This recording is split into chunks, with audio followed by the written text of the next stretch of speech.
अच्छा भाई, आप इतनी कंट्रीज घूम रहे हो, तो ऐसी कोई कंट्री के बारे में बात करते हैं जो जहाँ पे आपने बहुत लग्जरी देखी हो, मतलब बहुत ultra luxurious life, other than Dubai. Dubai के बारे में कहते हैं कि बहुत लग्जरियस है, तो और भी कोई कंट्री जो उससे ज्यादा बड़ी? विदाउट अ डाउट मोनाको दुनिया की सबसे लग्जरियस कंट्री आप उसे कह सकते हो। दुबई दुबई लग्जरियस है, पर दुबई की दूसरी साइड भी है, बिल्कुल गरीबी भी है। मोनाको बहुत छोटी कंट्री है, वर्ल्ड की 3rd या 4th स्मॉलेस्ट कंट्री है, इटली के बिल्कुल साथ में, फ्रांस के एकदम साउथ में। बहुत छोटी कंट्री है। ऐसी कंट्री आप पैदल चल के आधे घंटे में सारी कंट्री इजीली देख सकते हो। मैंने पैदल चल के सब देख लिया था। उनकी कैपिटल सिटी है मोंटे कार्लो, वही एक मेन शहर है। उधर कैसीनो है मोनाको का, मोंटे कार्लो कैसीनो, और यॉट क्लब है, मोंटे कार्लो यॉट क्लब। तो दुनिया के सारे बिलियनियर्स ना उधर आते हैं अपनी यॉट्स दिखाने, शो ऑफ करने के लिए, और कैसीनो में पैसे लगाने के लिए। भयंकर शो ऑफ है भाई वहाँ पे। इतना छोटा सा देश, जो मानो आप पैदल चल के आधे घंटे में पूरा देश घूम सकते हो। उसमें भी super cars, Ferrari, Lamborghini, Rolls Royce. Normal गाड़ी आपको ही मान लो इंडिया के 1 करोड़ से कम आपको वहाँ कोई गाड़ी ही नहीं दिखेगी। मतलब भाई मेरे को तो गाड़ियों की इतनी नॉलेज नहीं, पर मेरी आंखें भी ऐसे ऐसे, अभी ये अरे ये तो उस मूवी में देखी थी, उसमें गाड़ियाँ चलती ही वहाँ पे सिर्फ वो है। अब वहाँ पे मेरे को रुकना भी था एक रात, तो मैंने होटल सर्च करे उसमें, तो भाई कोई सस्ता होटल नहीं है। ऐसे देश में कहाँ सस्ते होटल मिलने, 1-2 लाख 3 लाख रुपए एक रात का किराया। पर एक बहुत छोटा सा कमरा था जो मेरे को ऑनलाइन काफ़ी रिसर्च के बाद मिला, वो पूरे देश की सबसे सस्ती प्रॉपर्टी थी भाई वो। मतलब ये सोफा है ना, ऐसे ऐसे 2 सोफे, बस इतना कमरा था वो, और वो था 15,000 रुपये एक रात का। अरे और उसमें भी मेरे ख्याल 2-3 बजे चेकआउट करो, सुबह 9-10 बजे खाली कर दो। भाई 10,000 का यहाँ पे अच्छा खासा होटल मिल जाता है, बढ़िया सबसे बढ़िया 5 स्टार मिलता है 15,000 पर नाइट। और मेरे को ना वहाँ पे जिम जाना था। जैसे मैं ट्रैवल करते टाइम डे पास लेके जिम जाता हूँ, और देश में आमतौर पे जो डेली पास मेरे को जिम का पड़ता है इंडिया के 1,000 रुपये 500 रुपये इसके बीच में रहता है।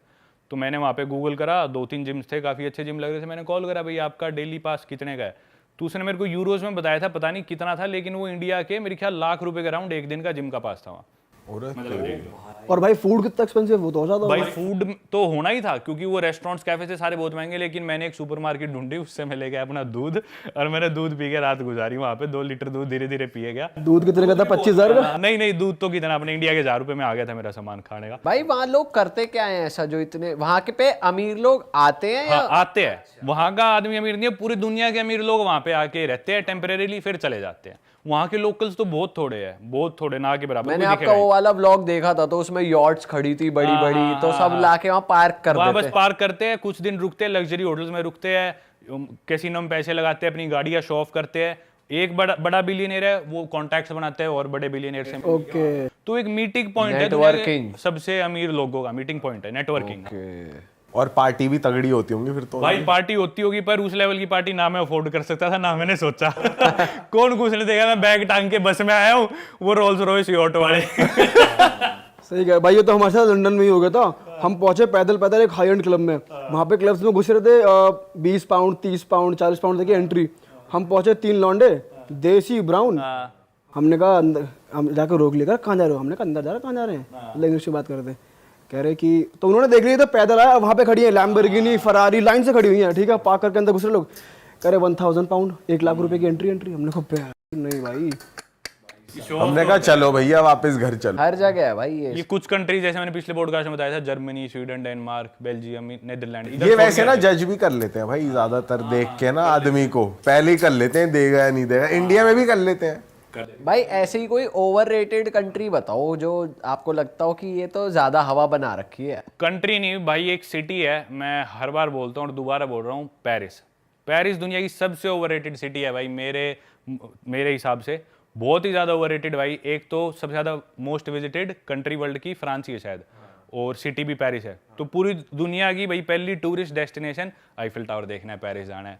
फ्रांस की उन कैफ़ेज़ में, वो फ्रेंच बेकरी में बैठ के हमें क्रोसो खाना है, वहाँ पे सैंडविच खाना है, कोबलस्टोन की सड़कें हैं।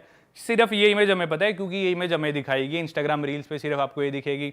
कोई एक मेरे ख्याल एमिली इन पेरिस करके कोई सीरीज है, कुछ ऐसे, उसमें भी मैंने देखी नहीं, पर मैंने सुना उसमें बहुत अच्छे से दिखाया है। जो कि है, कुछ चीज़ बहुत थोड़ा पार्ट बहुत अच्छा है, बाकी फ्रांस उससे बहुत गुना अच्छा है। फ्रांस ओवररेटेड नहीं है, फ्रांस बहुत अच्छा है। लेकिन मैं सिर्फ पेरिस की बात कर रहा हूँ, बाकी सिटीज़ को नहीं बोल रहा भाई। पेरिस में ना आप बिल्कुल सेफ सिटी नहीं है। एक तो रात को आप वहाँ पे अकेले वॉक नहीं कर सकते रात के टाइम। क्राइम है, क्राइम है बहुत ज़्यादा यूजुअली, और क्राइम्स करने वाले रेफ्यूजीज है वहाँ पे। जो रेफ्यूजीज आके बसे हुए हैं या फिर ब्लैक्स है यूजुअली, वो रात को इलीगली ड्रग्स बेचते हैं, बहुत ज़्यादा दारू बेचते हैं। इवन आईफिल टावर के नीचे आप जाओगे, आपको आधे इंडियंस मिलेंगे, आधे अफ्रीकन मिलेंगे जो वहाँ पे दारू बेच रहे होते हैं ब्लैक में। तो वो जो अफ्रीकन है उनका वहाँ पे दबदबा है, तो इंडियंस को रुकने नहीं देते, वो भगा देते हैं इन्हें। तो जैसे वो ब्लैक्स इधर उधर होते हैं तो अपने पंजाब साइड के इंडिया के लोग या जो भी हरियाणा के और स्टेट्स के जो वहाँ पे इलीगली गए हुए, फिर वो आके की रिंग्स बेचते हैं, दारू बेचते हैं टूरिस्ट को, हम जैसे को कि मेरे से की रिंग खरीद लो, फिर वो नीचे एक झोला सा बिछा लेंगे चद्दर सी, उस पर अपने की रिंग दारू रख देंगे, जैसे ही पुलिस आती है वो लेके भागते हैं। फिर ब्लैक्स को वो दिख जाए कि भी तू इधर क्यों बेच रहा था, उन्हें वो पीटते हैं ब्लैक्स कि भी हमारा इलाका हमारी टेरिटरी है। और रात को मगिंग वगैरह चोरी रॉबरी बहुत ज़्यादा होती है, बिल्कुल भी सेफ नहीं है वॉक करना, क्राइम बहुत ज़्यादा है। और इतनी गंदगी है ना, इतनी गंदी सड़क है भाई, वहाँ पे डस्टबिन खुले पड़े हैं सारी तरफ, वहाँ पे कचरा पड़ा है, ट्रैश पड़ा है, कोई भी फ्लाईओवर है, कोई भी पुल है, उसके नीचे आप देखोगे लोग रेफ्यूजीज है यूजुअली, जो भी कहीं से भी आए हैं, लेट से सीरिया से या कहीं से भी आए हैं, वो टेंटों में रहते हैं, वहाँ पे गंदगी बिछा रखी है।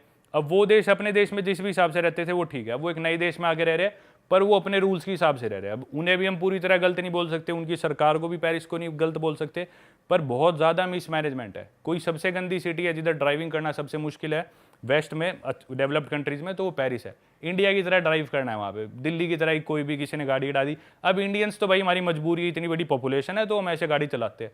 उधर भाई लोगों को सिविक सेंस नहीं है, सिविलाइज नहीं है, वो लोग कुछ भी गाड़ी चला दी।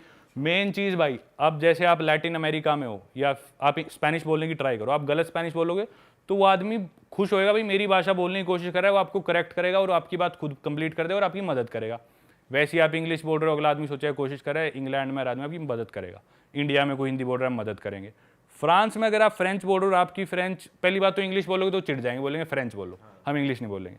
अब फ्रेंच बोलोगे और आपकी फ्रेंच थोड़ी भी गलत है, एक्सेंट ठीक नहीं है, बोलेंगे ठीक से पहले फ्रेंच सीख फिर बात करना।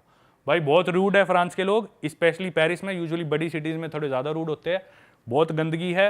और मैं यूँ नहीं कह रहा दुनिया की सबसे गंदगी वाली सिटी है, पर जितना अच्छा उसे पोर्ट्रे किया जा रहा है उतनी नहीं है। जो गैप है ना गंदगी में और अच्छाई में, वो बहुत ही बड़ा है, इसलिए सबसे ज़्यादा ओवररेटेड सिटी वर्ल्ड की पेरिस है। और मैं नहीं, जो भी ऐसे लोग हैं जिन्होंने पूरी दुनिया घूमी है, बहुत सारे लोग इस बात से एग्री करते हैं और मानते हैं पेरिस दुनिया की सबसे ओवररेटेड सिटी है। मुझे लग रहा है उन्होंने सिर्फ वो आईफिल टावर वाला जो एरिया वो क्लीन करके रखा हुआ है बस। वो भी नहीं है, आईफिल टावर के आप थोड़ी सी दूर जाओ आसपास, ठीक है आप फोटोज खींचोगे, उधर आपको कुछ नहीं दिखेगा। थोड़ा सा चल के आप दूर जाओगे, वही गंदगी शुरू, इलीगल इमिग्रेंट्स है, आपके साथ कोई गाली दे के बात कर सकता है। इतना महंगा भाई, इतना महंगा, आप कोई टैक्सी लो और आपके थोड़ी सी दूर भी जाना हो, 40-50 यूरो आपका टैक्सी का खर्चा आना है, मतलब आपके 4-5 हज़ार तो टैक्सी के लगने हैं, 3-4 हज़ार कहीं भी जाने के, और बहुत महंगा, अफोर्ड नहीं कर सकते आप पेरिस में एज ए टूरिस्ट भी। और कॉस्ट ऑफ लिविंग अगर आप वहाँ पे जॉब करो रहो तो बहुत ही महंगा है, एज ए टूरिस्ट भी हर चीज़ बहुत महंगी पड़ती है भाई। मैंने तो ये भी सुना है कि जो अपन यूथोपिया वाले स्कैम्स की बात कर रहे थे, आईफिल टावर के पास भी लड़कियां आती है बात करने और वो वॉलेट वगैरह निकाल लेती हैं और आपका पासपोर्ट आपको डस्टबिन में फेंका मिल जाता है, वॉलेट मिल जाता है, लेकिन कैश गायब होता है। तो कैश मगिंग भी बहुत ज़्यादा होती है उधर। ये स्कैम मैंने और जगह सुना है, पर हाँ पेरिस में भी डेफिनेटली होता है, हर जगह होता है ये वाला स्कैम। अरे वाह, आपने ये वीडियो यहाँ तक देख ली भाई, तुमने हमारी मेहनत सफल कर दिया, तुम ही लोग हो असली रियल हिट। और अगर आपको बहुत मजा आ रहा है ऐसी क्लिप्स में, ऐसी वीडियोस में, तो फटाफट जाइए प्लेलिस्ट पे बिंज वॉच कीजिए, सारी वीडियोस देख डालो और मौज काटो। दैट इज इट, हम मिलेंगे नए पॉडकास्ट में, नई क्लिप में। Till then bye bye, see you, take care, do subscribe, best of Real Talk Online. Okay, bye bye.